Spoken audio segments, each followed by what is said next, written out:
Hey, this is Mike Matthews from Muscle for Life and Legion Athletics. And in this video slash podcast, I want to talk about visceral fat, which is a special type of belly, or I guess you could say abdominal fat, that not only looks bad, but actually can be dangerous to your health. Now, the word visceral means having to do with the organs, and especially the organs in the abdominal cavity. So, visceral fat is fat that is stored around the organs in the abdominal cavity, like the liver, pancreas, and intestines.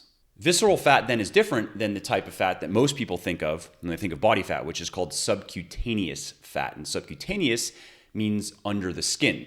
So, this is the fat that's all over our bodies, and it is more or less right beneath the skin. It's what wiggles and jiggles and what we are most concerned with getting rid of when we want to get lean. So when we bulk and cut, what we are changing mostly in terms of body fat is our subcutaneous fat levels and not our visceral fat levels. And that also applies to our belly fat. So as we see our stomachs shrink and expand, what we are seeing mostly is changes in subcutaneous fat, not visceral fat. Visceral fat, of course, is involved, but not nearly as much as subcutaneous fat because it is harder to both gain and lose. Visceral fat also differs from subcutaneous fat in its physiological impact on the body. So, subcutaneous fat per se is not unhealthy. Of course, if you have too much subcutaneous fat, if you get simply too fat, it becomes unhealthy. But subcutaneous fat is actually a vital part of your body's endocrine system. It plays a role in hormone production, like, for example, the hormone leptin, which plays an important role in regulating the metabolism, and actually many things in the body is produced by subcutaneous fat. And if you lose too much subcutaneous fat, if you get too lean, eventually you die. Now, with visceral fat, you want to have as little as possible, basically, because research shows that higher levels of visceral fat is associated with an increased risk for various diseases like type 2 diabetes, heart disease, and dyslipidemia, which is the presence of an abnormally high amount of lipids in the blood.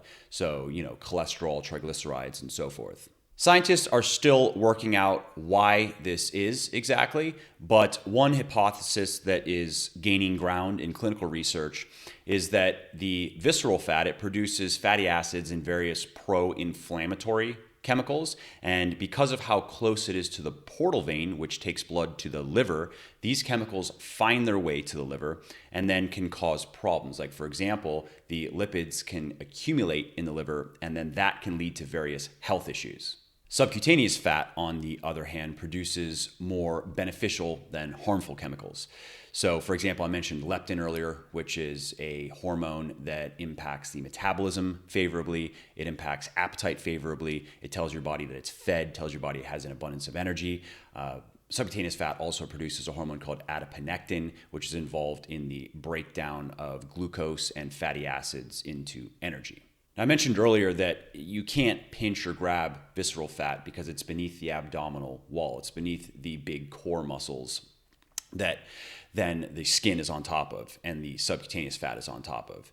So that's why you see it mostly in guys where you'll have like a beer belly, that, a big stomach that is kind of hard. There isn't that much fat to grab on it. That's an instance of a lot of visceral fat. So if you are curious, if you have too much visceral fat, there's a simple little test you can do. You can take a tape measure and measure your waist at your navel.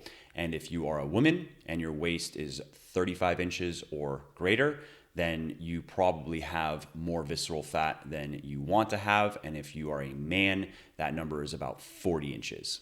Now, if you have too much visceral fat and you're curious as to why, how did you get there? Or if you don't have too much visceral fat and you want to know how to not get there, there are several factors in play that ultimately determine how your body stores body fat. Genetics are in play, hormones are in play, age matters, activity level matters, and possibly even birth weight, actually. Research shows that people that are born smaller, lower birth rates, may have a higher propensity to gain belly fat in particular as they get older. So, as far as genetics go, studies show that certain genes may be associated with increased abdominal fatness, which would include visceral fat to some degree, just because that's how it is. As your body fat levels rise and as your belly fat levels rise, a certain percentage of that is going to be visceral fat. As far as age goes, as people get older, they tend to move less, they tend to lose muscle, which of course then increases their risk for weight gain and obesity. And with that comes increased visceral fat. As far as hormones go, you will see this frequently with postmenopausal women.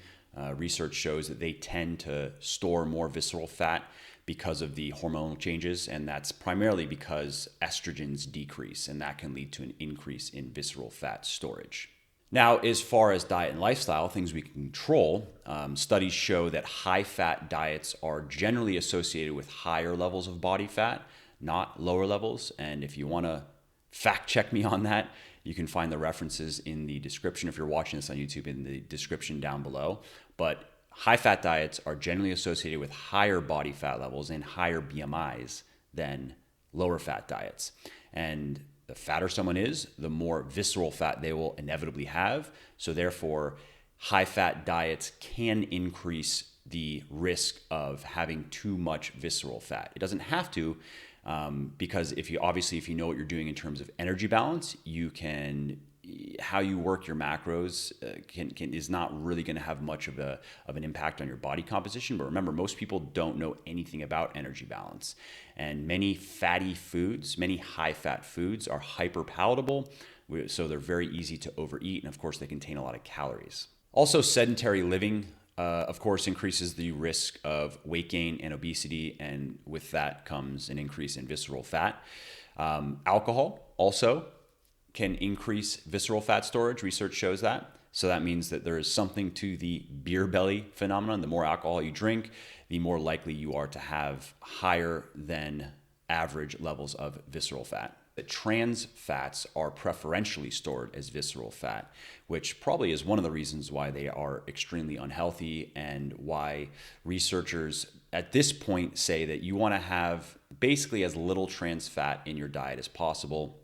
And again, these are artificial, these are man-made fats. So when you see highly processed foods that contain stuff like partially hydrogenated oils, for example, those are trans fats. And they increase the shelf life of foods. That's primarily why they're used, but they also increase palatability. If you want to learn more about trans fats and just dietary fat in general, head over to muscleforlife.com, search for dietary fat, and you'll see an article that I wrote that is called, I think if I remember correctly, how many grams of fat you should eat per day, and it breaks this all down. So when we take age and hormones and genetics out of the picture, and we look at the stuff that we can directly control our diet and lifestyle, we can see that the recipe for visceral fat gain is doing very little exercise, eating too much food, eating too many crappy foods, highly processed foods that contain trans fats in particular, and drinking alcohol regularly. That's the recipe for disaster for many reasons, not just visceral fat, but I would say on overall health. That's how you ask for disease, basically. All right, so let's wrap up with a quick little summary of how to lose visceral fat. And the good news here is, despite all of its menacing health implications, studies do show that it yields pretty easily to standard fat loss protocols. So as long as you are burning more energy than you're consuming, you will lose visceral fat regardless of your genetics or age or hormones or anything else. Now, if you want to speed up the process, there are a few things you can do. One, you can cut out trans fats completely from your diet, which you should do anyway, just for your general health and longevity. And if you're not sure what kind of foods contain trans fats, just hit Dr. Google and search for foods that contain trans fats, and just don't eat any of those foods. You also want to make sure that you are not drinking too much alcohol. Ideally, you would just cut it out altogether, at least while you are working on losing the visceral fat. But if that's not an option for whatever reason, then you should know that studies show that while drinking frequency doesn't seem to affect visceral fat levels all that much, drinking intensity does. So what that means then is the more you drink each time you drink, the harder it is going to be for you to lose visceral fat. Another tip is to do resistance training because not only is it good for fat loss and obviously improving your body composition, studies show that it is also extremely effective at reducing visceral fat in particular. Next tip is to do high intensity interval training because similarly, not only is it just more efficient in terms of time for fat burning, you lose more fat in less time. Studies show that it is particularly good for losing abdominal fat and visceral fat in particular, and probably because, at least partially, because of increased blood flow to the abdominal region. Another little interesting point here is that research shows that's true regardless of whether you are reducing your total fat mass or not. So even if you're not decreasing your overall body fat percentage, if you are doing aerobic activity and in particular high intensity aerobic activity regularly, you are just going to store less visceral fat and just have less visceral fat. So in a way, what it does is it promotes you could say it promotes a healthier distribution of body fat in your body. Now, as far as hormones go, of course, they can't cause you to gain fat. In the end, you can only increase your total fat mass or your total amount of visceral fat by overeating. However, your hormone profile does influence how your body stores the fat that it does have. For example, studies show that low testosterone is a predictor for visceral fatness in men, and that as testosterone levels rise, visceral fatness decreases. And in women, when you have higher amounts of testosterone and lower amounts of estrogen, which is what occurs during menopause, that is associated with increased visceral fatness. Now, unfortunately, as far as hormones go, there aren't any quick and easy fixes if you have some sort of hormonal imbalance, except for exogenous hormones, of course. So except for hormones that you inject or otherwise introduce into your body. But as far as men and testosterone goes, if you want to learn more about how to, I could say raise, but it's more like optimize your body's testosterone levels naturally, head over to legionathletics.com, search for testosterone, and you'll see a long article that I wrote on just that. And for women, unfortunately, I actually don't have a long form piece for women right now for as far as hormones go, but that'd be a good one to write. Actually, I'm gonna make a note. I should put that together. Sorry, coming soon. Another little tip for maximizing visceral fat loss and minimizing visceral fat gain is to keep your cortisol levels under control. So cortisol is a catabolic hormone. It breaks substances down in the body, and it is produced primarily in response to stress. So when you have, whether it's physical stress or psychological stress, cortisol levels rise. And again, this isn't necessarily a bad thing. Acute spikes in cortisol can be helpful. So like when you exercise, your cortisol levels spike and it helps your body break body fat down into energy, for example.